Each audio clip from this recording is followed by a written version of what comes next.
নমস্কার বন্ধুরা, ঠাকুরের কথা চ্যানেলে আমি সকলকে স্বাগত জানাই। পরম গুরু শ্রী শ্রী রাম ঠাকুরকে প্রণাম জানিয়ে প্রতিদিনের মতো ঠাকুরের কথা নিয়ে আমি অন্তরা আপনাদের কাছে। সকল বড়দেরকে প্রণাম জানাই। সকল বন্ধুরা ভালো থাকবেন, সুস্থ থাকবেন কামনা করে আজকের ঠাকুরের কথা মহাশক্তি দেবীপীঠ কামাখ্যায় গুরু ও পরম গুরুর মহামিলন। আজকের পর্বে আমি মা কামাখ্যা দেবী অম্বুবচী এবং সেই স্থানে ঠাকুর এবং তাহার গুরুর মিলনের কথা আপনাদেরকে বলবো। সঙ্গে থাকবেন। শুরু করছি আজকের ঠাকুরের কথা। শ্রী শ্রী রাম ঠাকুরের আশ্রম গুয়াহাটির কালা পাহাড়ে অবস্থিত। ভারত সেবাশ্রম থেকে 2 পা হাঁটলেই ওই আশ্রম। এই মহাতীর্থস্থানে প্রতি বছর অক্ষয় তৃতীয়ার পুণ্যলগ্নে গুয়াহাটির শ্রী শ্রী রাম ঠাকুরের আশ্রম থেকে সত্যনারায়ণের পুজো ও কীর্তনের ব্যবস্থা করা হয়। ওই পরম তীর্থে স্মৃতিচারণ করা হয়।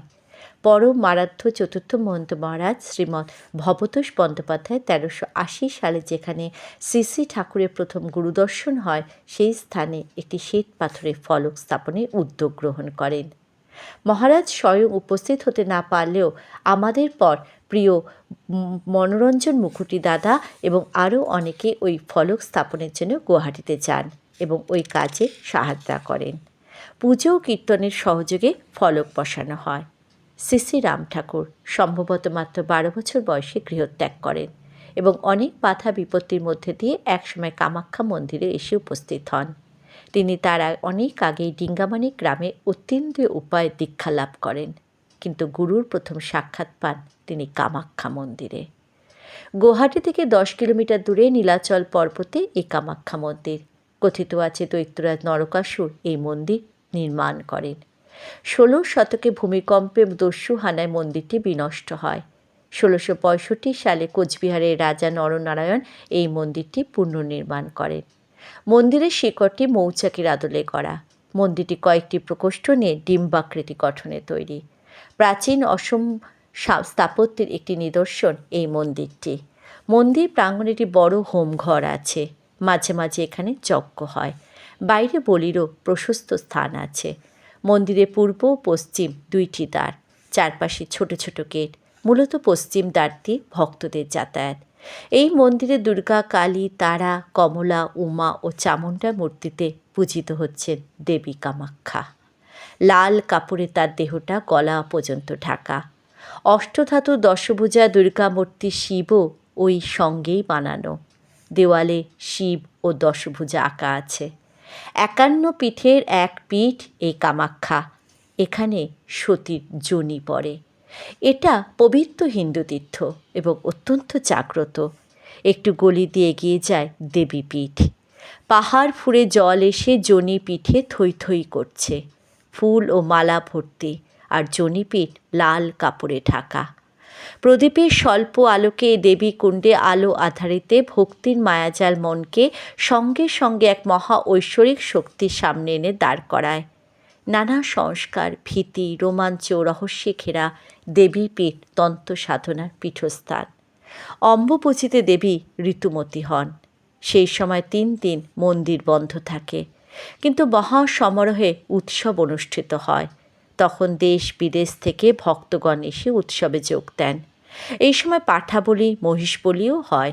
এছাড়া সারা বছরই এখানে উৎসব লেগে থাকে। মায়ের মন্দিরের পরের প্রকোষ্ঠে পঞ্চরত্নের মন্দির। এর পাশে মনসা মন্দিরে এক স্তম্ভের একপাশে কুমারী পুজো হয়। যাত্রীদের তীর্থপুজো, ভোজ্য উৎসর্গ অনুষ্ঠান, চণ্ডী পুজো, পাঠ এখানেই হয়। এটি নাট মন্দির থেকে অনেক ছোট। প্রকোষ্ঠের দক্ষিণ কোণে চণ্ডী মাতার আদি বিগ্রহ। এরই একপাশে আমাদের অতি ঈপ্সিত সেই মধুময় পরম তীর্থস্থান, যেখানে শ্রী শ্রী রাম ঠাকুরের প্রথম গুরুদর্শন হয়। সেখানে বসানো শ্বেত পাথরের ফলক সেই অসাধারণ নানা ঘটনার পূর্ণ স্মৃতি মনে করিয়ে দেয়। এই ফলকের লিপি থেকে জানা যায় ওই মহাপুরুষ যিনি এখানে প্রথম গুরুর দর্শন পান, তিনি শ্রী শ্রী রাম ঠাকুর। ফলকটিতে লেখা আছে শ্রী শ্রী কৈবল্যনাথায় নমঃ। মহাতীর্থ এই মাতৃপীঠে এক পূর্ণ অক্ষয় তৃতীয়া তিথিতে পরম আরাধ্য গুরুদেব শ্রী শ্রী রাম ঠাকুরের সহিত তদীয় গুরুদেবের মহামিলন সংঘটিত হয়। যারা এই কাহিনী শ্রী শ্রী ঠাকুরের মুখে শ্রবণ করিয়াছিলেন, তন্মধ্যে কবিবর নবীনচন্দ্র সেন তদীয় আমার জীবন গ্রন্থে এবং অধ্যাপক ডক্টর ইন্দুভূষণ বন্দ্যোপাধ্যায় তৎসম্পাদিত বেদবাণীতে উল্লেখ করিয়া গিয়াছেন। মহামিলনের স্মারক এই ফলক কৈবল্যনাথ শ্রী শ্রী রাম ঠাকুরের প্রতিষ্ঠিত ধাম সমূহের চতুর্থ মহন্ত শ্রীমৎ ভবতোষ বন্দ্যোপাধ্যায় কর্তৃক কামাখ্যা পীঠের কর্তৃপক্ষের সৌজন্যে মহামিলনস্থলে স্থাপিত হইল। ইতি 22 বৈশাখ 1380 বাংলা অক্ষয় তৃতীয়া। শ্রী সুমন গুপ্তের দেবীপীঠ কামাখ্যা নামক প্রবন্ধ থেকে জানা যায় যে কামাখ্যা মন্দিরের সেবায়েতগণ এবং পাণ্ডাগণ সবাই এই ঘটনাকে বিশেষ গুরুত্ব দিয়ে থাকেন। এদের বর্ণনায় জানা যায় যে শ্রী শ্রী ঠাকুর ওই দিন চামুণ্ডা মাতার সম্মুখে বসে সমাধিস্থ হয়ে যান। তাই কখন মন্দির বন্ধ হয়ে যায় তিনি জানতে পারেননি। কারো কারো বর্ণনায় এমনও শোনা যায় যে শ্রী শ্রী ঠাকুর সেই সময় সূক্ষ্ম দেহ ধারণ করিয়াছিলেন, তাই মন্দির বন্ধের সময় কেউ তাকে দেখতে পাননি। স্বয়ং নারায়ণ, যার ইচ্ছায় জগৎ চলে, তিনি চাইলে সবই সম্ভব। কামাখ্যাময় পীঠস্থান আরও অনেক সাধকের সাধন পীঠ বটে। ওই জাগ্রত মহাশক্তি দেবী পীঠকেই শ্রী শ্রী ঠাকুরের গুরুদেব তদীয় সন্তানপদ শিষ্যকে দর্শন দেবার উপযুক্ত স্থান বলে বেছেছিলেন। ওই 12 বছরের কিশোর কিসের টানে ওই দূরবর্তী স্থানে একাকী বসে ওই চামুণ্ডা মাতার ঘরে ধ্যানস্থ হন? শ্রী শ্রী ঠাকুর পূর্বেই জানতে পেরেছিলেন যে গুরুদেব ওখানে আসবেন। গুরু শক্তির অমোঘ টানে তিনি এই দুর্গম পথ পাড়ি দিয়ে কামাখ্যা মন্দিরে চলে আসেন। গুরুদেবের ঐকান্তিক ইচ্ছা শক্তির বলে এই দুরূহ কার্য সম্ভব হয়। শ্রী শ্রী রাম ঠাকুরের সঙ্গে তার গুরুদেবের মহামিলন সংঘটিত হয়।